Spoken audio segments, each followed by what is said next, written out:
Welcome to Sweet Life Beat Life. We hope this video helps. In this video, I will show how to make peach cobbler with canned peaches.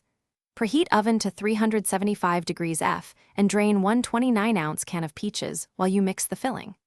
Combine peaches, 1 cup sugar, 2 tablespoon lemon juice, and 2 tsp cinnamon in a bowl, then pour into a greased 9x13 dish.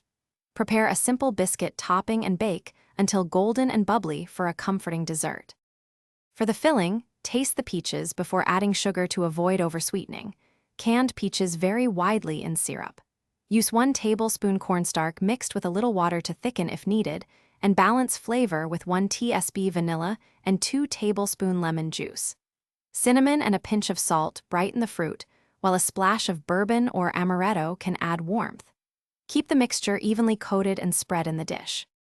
Make the topping by mixing 2 cups flour, 1 cup sugar, 1 tablespoon baking powder, and a pinch of salt, then cut in 6 tablespoon cold butter until crumbly. Stir in 3/4 cup milk to form a thick batter, then drop spoonfuls over the peaches so steam can escape and the fruit bubbles through.